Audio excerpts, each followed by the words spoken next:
Inihayag ni Senate President Juan Miguel Zubiri ang kanyang buong suporta sa proposed budget ng DOTR para sa pagpapalakas ng PCG sa paraan ng modernisasyon. Daniza Lopez para sa balita. Sa pagpupulong ng Senate Committee on Finance na nakatuon sa pagtalakay ng inihain na budget ng Department of Transportation para sa taong 2024 na nakatuon sa modernisasyon ng Philippine Coast Guard o PCG, ipinahayag ni Senate President Juan Miguel Mig Zubiri ang kanyang buong suporta para rito.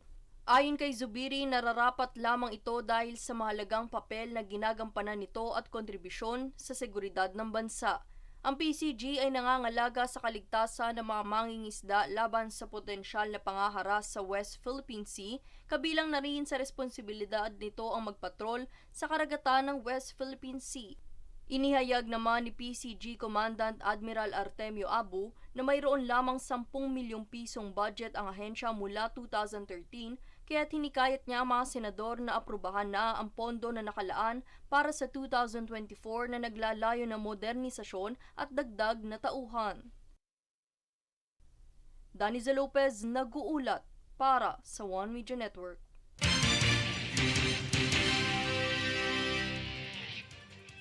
Isa pang mainit na balita, pagkadismaya, yan lamang ang ilan sa ipinahayag ng Kongreso ukol sa mga isyong kinasasangkutan ng Philippine Charity Sweepstakes Office na kabilang ang confidential funds at questionabling budget nito. Tunghaya ng buong impormasyong dala ni Jade Buhoy. Dahil sa mga aligasyong nagaganap ukol sa budget ng PCSO, dininig ito sa Kongreso upang linawin ang tungkulin nito. Kamakailan nagpulong sa Kongreso ang mga mambabatas upang usisain ang paggamit ng Philippine Charity Sweepstakes Office o PCSO sa halos 100 milyong confidential fund nito na may kaugnayan sa pagsugpo ng iligal na pagsusugal. Labis naman ang kanilang pagkadismaya sa pahayag ni PCSO Assistant General Manager Lauro Patiag sa kanyang di pagsagot ukol rito. Aniya hindi parte ng kanyang trabaho ang pag-asikaso sa nasabing confidential funds. Kung kaya't ipinahayag ni Antipolo 2nd District Representative Romeo Acop na isang malaking insulto daw ang hindi pagdalo ng mga namamahala ng PCSO upang linawin ang issue. As a member of this Congress, I feel insulted. I would just like to manifest that.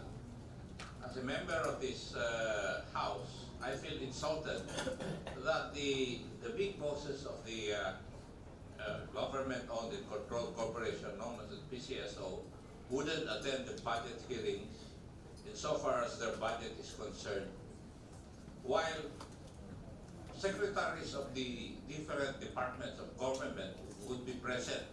Sinambit naman ni Surigao del Norte 2nd District Representative Robert Ace Barbers na kung ang kanilang confidential funds ay ginagamit upang sugpuin ang iligal na pagsusugal, marahil ay hindi nagagampanan ng PCSO ang kanilang tungkulin dahil nananatili pa rin itong talamak sa bansa. Sa kasalukuyan, ang confidential funds ay nananatiling isang tanong dahil ang mga kinauukulang nakatalaga rito ay wala sa nasabing pagdinig. Mula rito, binigyan diin ni Representative Stella Luz Kimbo ang pagkakataon na palawigin pa ng PCSO ang pondo sa charity allocation. Jade Buhoy, nag-uulat para sa One Media Network.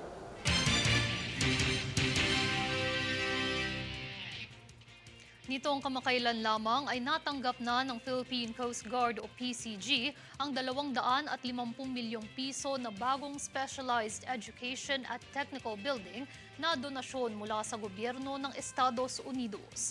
Pinangunahan ng U.S. Ambassador to the Philippines na si Mary Kay Carlson ang ceremonial turnover at blessing ng nasabing infrastruktura na matatagpuan sa Fleet Training Center of Excellence ng PCG sa Balagtas, Bulacan. Isinaad ni Carlson na ang pasilidad na ito ay sumusuporta sa misyon ng PCG na pangalagaan ang kaligtasan sa dagat at ipatupad ang mga batas pandagat.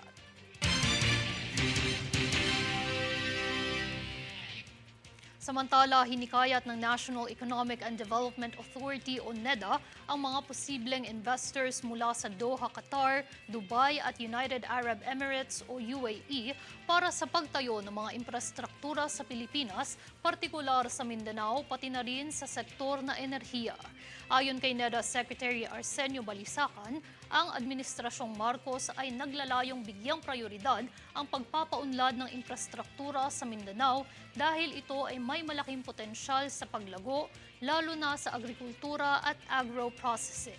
Sa kabilang banda, binanggit rin ni Secretary Balisacan ang potensyal ng sektor ng enerhiya sa bansa dahil ang 2020 to 2024 Philippine Energy Plan ay kaakibat ang sustainable at matatag na energy system para sa pagpapaunlad ng sosyo-ekonomikong estado ng bansa.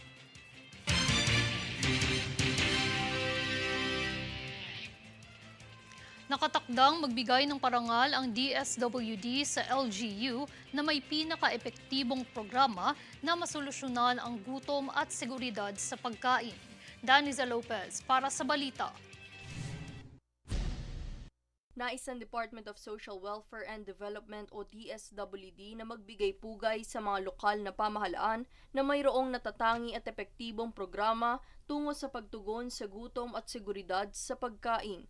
Ang pagkilalang ito ay itatatag bilang Walang Gutom Awards na itataguyod sa pamamagitan ng isang Memorandum of Agreement na pipirmahan sa pagitan ng DSWD at Galing Pook Foundation.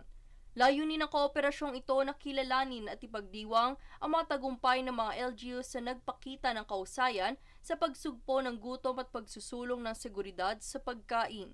Ayon kay DSWD spokesperson at Strategic Communications Assistant Secretary Romel Lopez, ito ay magiging mahalagang hakbang sa pagkilala sa mga kasosyo ng LGU para sa kanilang mahalagang kontribusyon sa pagpapatupad ng mga inisyatibo laban sa krisis ng gutom. Daniza Lopez nag-uulat para sa One Media Network.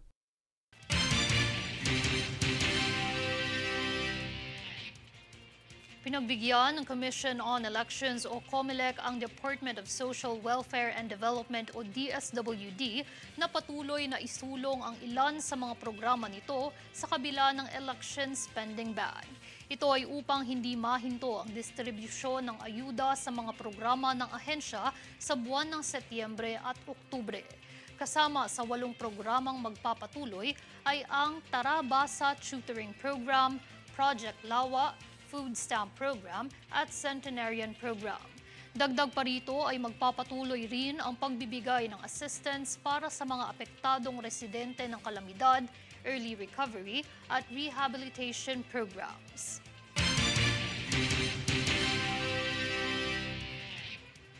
Sa pagtutulungan ng Department of Agriculture o DA at Bureau of Corrections o BUCOR, inilunsad ang Kadiwa Pop-Up Store sa New Bilibid Prison kamakailan lang upang magkaroon sila ng access sa mga mura at sariwang pagkain, pati na rin ang mga pangunahing pangangailangan. Ayon kay BUCOR Director General Gregorio Catapang, ang inisyatibong ito ay alinsunod sa direktiba ni Pangulong Bongbong Marcos Jr. at Department of Justice o DOJ Secretary Jesus Remulla para maisagawa din kahit sa kulungan ang misyong tumulong sa food security sa bansa. Sa pamamagitan ng Agribusiness and Marketing Assistance Service ng DA, patuloy ang pagpapatayo ng Kadiwa outlets sa Manila para mabigyang suporta ang mga magsasaka sa patuloy na paggawa ng direkta at epektibong supply chain ng pagkain.